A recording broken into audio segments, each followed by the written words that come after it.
something I've been wondering. Why are you called Code Talker? During World War II, the U.S. military used the languages of different tribes, including the Navajo, as codes, right? I know the term Code Talker was used to mean people sent to the battlefield to speak in those codes. Were you one of them? Our mother tongue was indeed used for war. But I did not go. I was already over the conscription age. However, I was made to help craft the codes that were spoken. So in a wider sense, you could call me a code talker for that. Navajo is a complex language, and virtually no one outside the U.S. speaks it. They must have thought it was the perfect language to use as a code. Yeah, in the end, the Japanese never cracked it. The cipher is king in information warfare. Of course, they didn't simply speak in Navajo. They created substitutions for words according to a code book, and then translated those into our language. Young Diné was sent to the front lines of the Pacific Theater as code talkers. To fight is an honor for the Diné. They were the pride of our people. But I cannot say this history brings me joy. Words are alive. When they are spoken, life is breathed into them. They become a part of the listener. Our words were transformed into lifeless ciphers and used for war. This, after the Black Ana spent generations suppressing the language. Yeah, I'm sorry. So I guess we shouldn't be calling you Code Talker, huh? No, I do not mind. The reason Skullface called me Code Talker was because I also am responsible for coding language into the vocal cord parasites. I am the same as those young warriors, used for a cipher's sake. I must never forget that. The name, Code Talker, is a lesson carved into my being. You said Skullface ordered you to weaponize the vocal cord parasites. But you also said he wasn't the reason. And he wasn't. I was seduced by the parasites. That is a fact. How? You mean from your curiosity as a scientist? That I cannot deny. But there is more to it. The story goes back to the 19th century, to my earliest memory. One day, a man from the government visited our Hogan, our home. I cried as he yanked me from my mother's arms and took me away to an Indian boarding school. From that day forward, I became George. This was the name my teacher gave me. I was forced to give up my Diné name, forbidden from speaking anything but English. If we dared utter a word of filthy Navajo, the teacher made us eat a bar of soap. Yeah, that was the U.S. government's education policy for Native Americans. To erase our words was like erasing our people. Their education was tantamount to ethnic cleansing. Over time, the overt persecution of our language stopped. But to this day, it continues to be eaten away by the lingua franca, that is English. Many of the Diné outside the reservations can speak nothing else. And it isn't just our language. Across the world, minority languages are being destroyed by dominant languages. Many are on the verge of extinction. Enter the vocal cord parasites. Yes. I began thinking that minority languages needed some sort of deterrent against dominant languages. In order that their peoples and cultures would survive.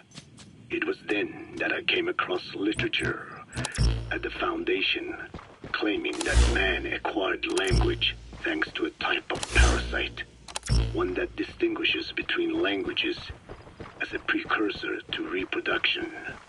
If I could just resurrect it, make it more pathogenic, I would have my deterrent against English. But I failed to hide that aim from Skullface. He noticed. Yes, I wanted to retaliate against the English language. never did I intend to actually use it as he planned. You know how the story ends. I was forced to study how to make the parasites compatible with all the world's languages. All but English. However, he in fact secretly isolated an English strain. I will not be held prisoner by the man's phantom.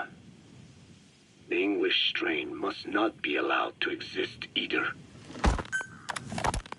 A ruler's greatest wealth is not money or land. It is the number of individuals under his control. Subjects who work, consume, are there to be used as pawns in war. For a capitalist ruler, his people's power becomes his power. You are the same with your diamond dogs. You spin it with your speeches. But what you're doing is bringing as much talent as you can into your little domain.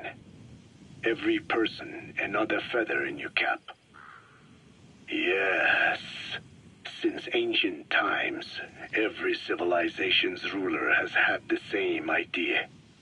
When people unite under one will, they become stronger than the sum of their parts.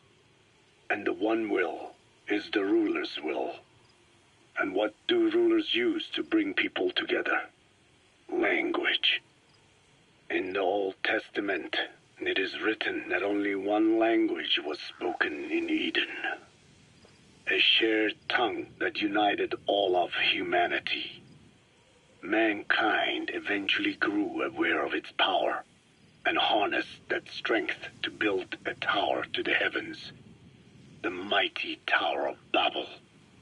This angered God, who splintered the language of man, and the tower was never completed.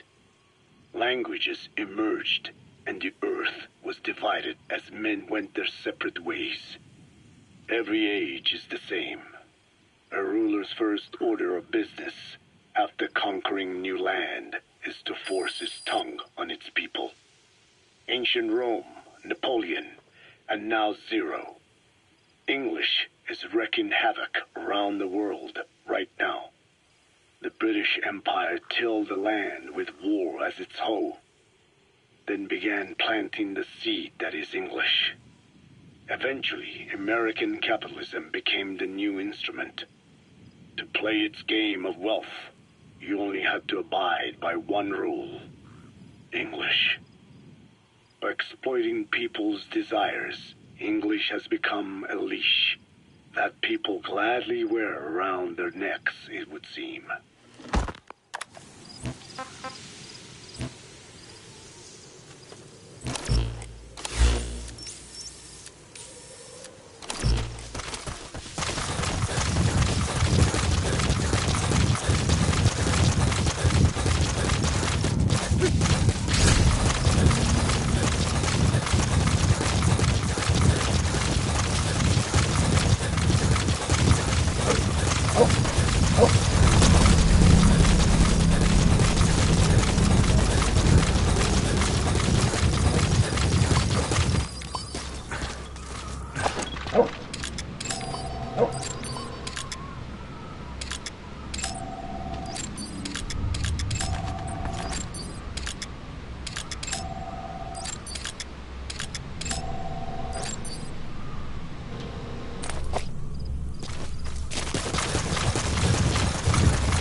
Отвали!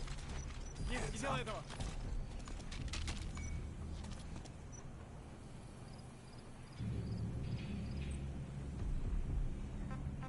On the ground.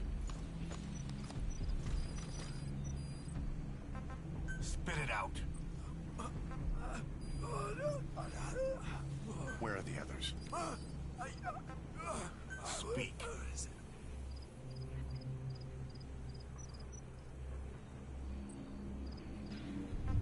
Spit it out.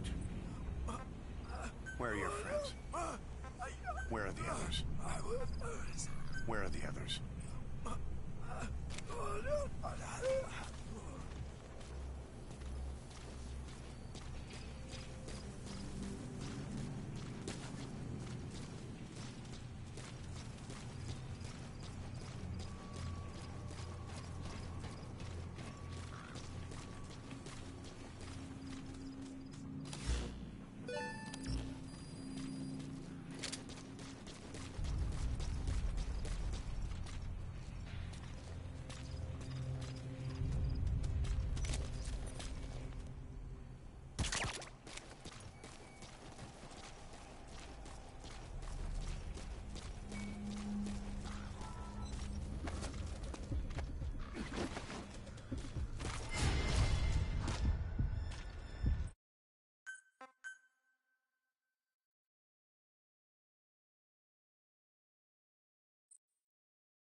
Нас не учили с такими драться. Я только штаб занял. Мы что-то предприняем. Сейчас тебе надо думать не только душмана. Пока что нужно просто сохранять бдительность все время. Не обращаясь, расслабляйся. Хорошо.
I barely recognize you, Colonel.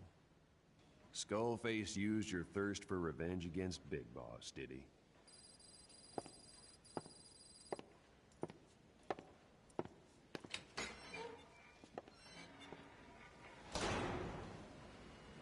Boss, I've updated the mission list.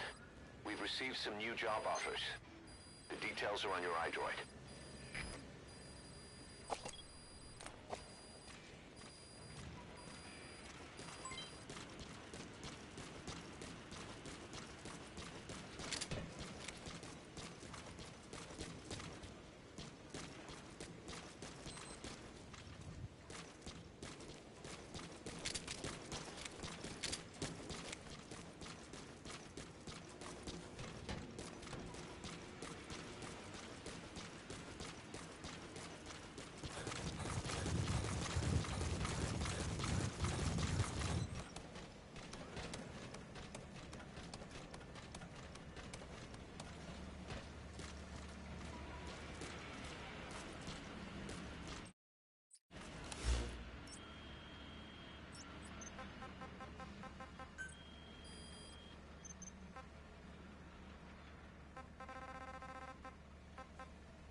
Volgin, the GRU colonel, was burned alive with a Shagohod during Operation Snake Eater 20 years ago. Despite suffering severe burns to his entire body, he still clung to life. After you left Seleniarsk, Volgin's body was taken to a research institute in the outskirts of Moscow, but modern medicine couldn't explain why he was still alive. Not that the colonel was any ordinary man to begin with. That constant electric current he had running through his body that he could unleash at will. To be honest, I was always uncomfortable around him. Thought I might get electrocuted just by standing nearby. The institute studying him was tasked with investigating and developing human paranormal abilities. The comatose Volgin was used to further the Soviet Union's research into such abilities. But not long ago, the facility burned to the ground, and Volgin's body was never found among the rubble, even though the fire started in the room where they were keeping him. This occurred at around the same time you woke up. If Skullface was right, and a thirst for revenge can turn a man into a demon and keep the dead alive, then this man on fire who's been coming after us ever since you woke up, well, that just might be what's left of our old friend Volgin. It's not over yet. Back in '64, in Seleniarsk, you brought his plans for a utopia down in flames. That grudge is what's keeping him alive. The day the research facility holding Volgin burned down, a Soviet jumbo passenger jet happened to crash nearby, far away to the north of that hospital in Cyprus. On board the plane was a young boy who was being studied at the same facility.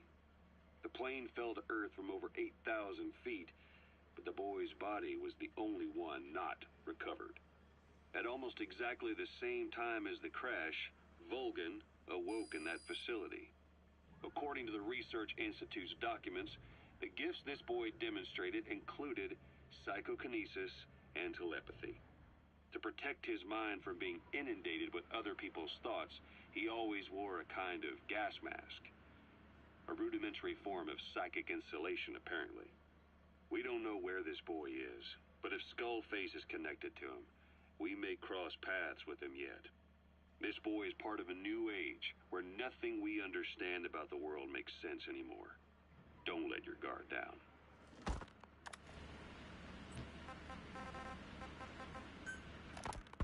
So what were they doing at Nzoya Badia, Baloo? That facility with all the people laid out in rows? The abandoned factory Shabani was held in. It is precisely as you guessed. Black Anna was coding languages into the vocal cord parasites. They infected the subjects with the parasites, then made an incision in the throat to expose the vocal cords. That allowed them to play recordings of a desired language directly to the parasites. And the parasites learn the languages that way. That's some teaching method. I just don't get how a bunch of bugs had the brain power for it. They don't. Do not judge them by human standards. They do not learn as a function of intellect. Then how do they do it? What language the parasites react to is coded into their genes. You could expose the Japanese strain to English for years, and it would never learn the language and react to it. The pronunciation, rhythm, and structure are different. But what about, say, Spanish and Portuguese? Linguistically, the two are very close. Yeah, they're both Ibero-Romance languages. Even so, a Spanish language mating pair exposed to Portuguese will not copulate. Only when they hear Spanish. Only then. And the majority of their offspring will be the same. So it's a literal case of a mother tongue. But if that's so, I don't see how the different strains can be created in the first place. Well, among the many thousands of offspring, there may be just a few that react to Portuguese. You're talking about mutations. Correct. Playing the tapes helps to identify the mutant strains. Those specimens are then isolated and bred with one another. From their children, specimens that react more strongly to Portuguese can again be selected and bred. Repeating this process creates a strain that reacts solely to Portuguese and never to Spanish. Mutation and selection. No different to breeding roses. So you kept increasing the change over the generations, adapting them to languages from all over the world. Must have taken a hell of a lot of patience. More like patience. Just how many died for this? There's something I still don't get.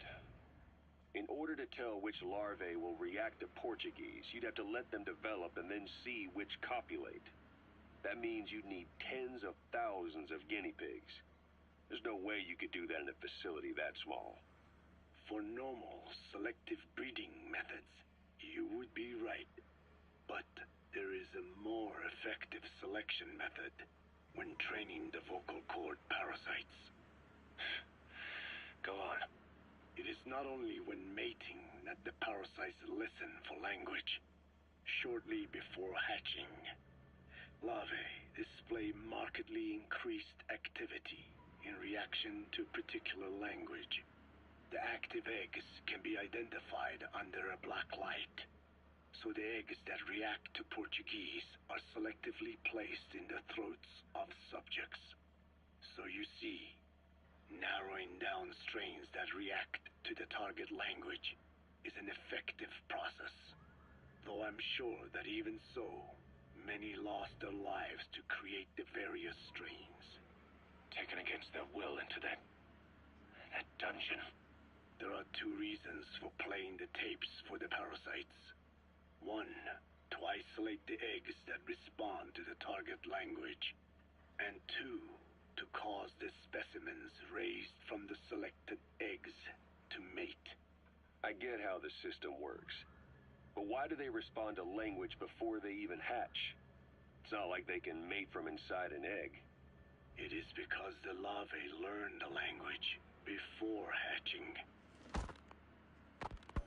You mentioned that what language the parasites respond to is hard-coded into their genes, and that they don't have the brain power to actually learn a language. But then you say that the larvae at Nzoyabadia Bulu were learning the languages in the egg. Your story doesn't add up. Your country is home to a unique songbird. The Japanese bush warbler. Sure, what of it? What a beautiful call it has. But no bush warbler can sing it perfectly at the start. As chicks, they can barely chirp at all. They must learn from their parents and other adult birds. Only then can they sing properly and attract females. So naturally, there are individual differences in each bird's call. Though they start on the same footing, each bird is influenced by its teachers. And the parasites are the same? Like the birds, the parasites have a genetic predisposition towards a particular language. But while in the egg, the larvae's ears are tweaked by listening to the voice of the host. This tweaking ensures that the grown parasites will react better to the host's speech pattern. Why would they have an ability like that? Well, there are distinct regional differences within even the same language. Rare is the language that has no unique dialects. Yes, learning the host's speech pattern before hatching attunes the larvae to whatever twist of pronunciation it will encounter. This adaptive ability is what makes them so formidable. I see. So a language requires selective breeding, but the parasites can learn dialects by themselves. Of course, having the egg-stage larvae listen to the tapes in the factory was not meant to teach them. It was more important to use that trait of theirs to identify the mutated strains. As I mentioned earlier, Is that really accurate enough to use as a weapon? You could wipe out a neighboring ethnic group by accident if their pronunciation is too close. what you say is true. In that sense, they are imperfect as ethnic cleansers. But for his purposes, they are good enough. His objective was not to exterminate any one ethnic group, but to render the world's lingua franca, English, inert.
subject on board. Leave the rest to us.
Subject is in.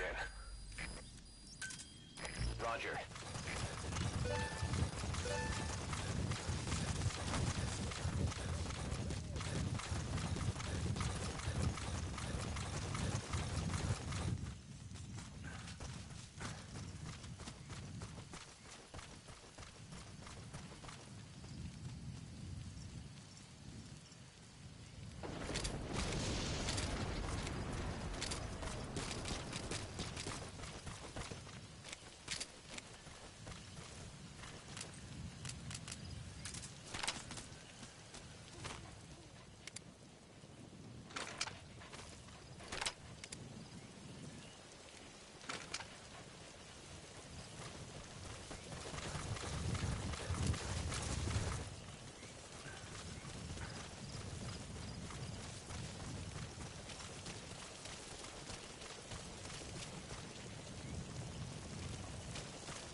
This is B-Quad. Arriving shortly at LZ.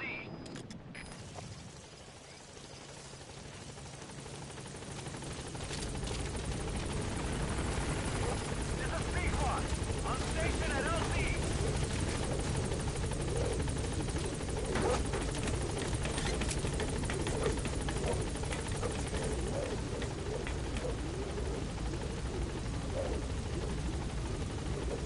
Gaining altitude.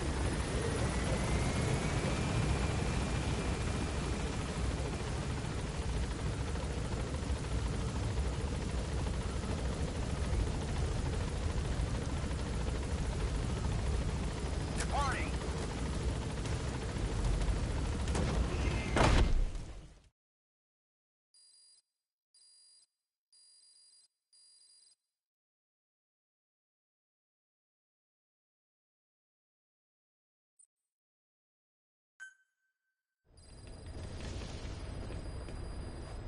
Boss, about that AI pod you retrieved from Emmerich's research facility. Guess what we found inside? A corpse. Human. The pod maintained a low internal temperature the whole time, and very little outside air got in. That would have slowed down decomposition. Still, the remains were mostly skeletal. Estimated time of death is between 6 months and a year ago. We put the screws to Huey about it. Listen to the tape. Turns out it was the body of someone we knew very well.